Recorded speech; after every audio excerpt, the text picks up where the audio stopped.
പെട്ടെന്ന് ഉണ്ടാക്കാൻ പറ്റുന്ന ഒരു ചിക്കൻ കറിയാണ്, എളുപ്പമാണ്. ഇതിന് വേണ്ടിയത് കുറച്ച് ചെറിയ ഉള്ളി വേണം, പിന്നെ ഒരു 5 പച്ചമുളക്, കുരുമുളക്, 1.5 ടീസ്പൂൺ വെളുത്തുള്ളി, ഒരു കഷ്ണം ഇഞ്ചി എടുത്തിട്ടുണ്ട്. ഇതൊരു ബേഗഡി മുളക് എന്നതിന് പറയുന്നത്. കുറച്ച് മഞ്ഞപ്പൊടി, കുറച്ച് മല്ലിപ്പൊടി, ഇത് കുറച്ച് ഗരം മസാലയാണ്. പിന്നെ ഇതൊരു 2 സവാള, 2-ാം പാല്, ഇത് 1-ാം പാല്. ഇത് ഉരുളക്കിഴങ്ങ് ഓപ്ഷണൽ ആണ്. വിനീഗർ. 1 കിലോ ഓളം വരുന്ന ചിക്കനാണ് മേടിച്ചേക്ക്. അത് അവിടെ കിടന്നൊന്ന് മൂക്കട്ടെ. ഇച്ചിരി ഉപ്പൂടി ഇടാവേ. അടുത്ത് നമുക്ക് മസാല അരയ്ക്കാം.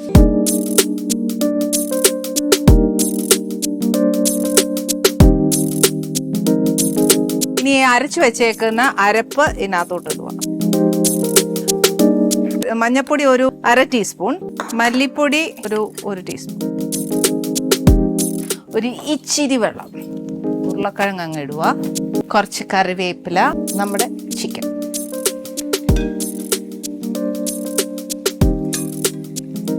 വിനീഗർ, ഗരം മസാല, കുറച്ച് ഉപ്പും കൂടെ ഇടാം. ഞാൻ നമ്മുടെ 2-ാം പാല് ഒഴിക്കുക. കുറുകി ഒന്ന് പറ്റി വരികയല്ലേ, ആ പറ്റി വരുന്ന സമയത്ത് നമ്മുടെ 1-ാം പാലും കൂടെ ഇതിൻ്റെ കൂടെ ചേർക്കുക.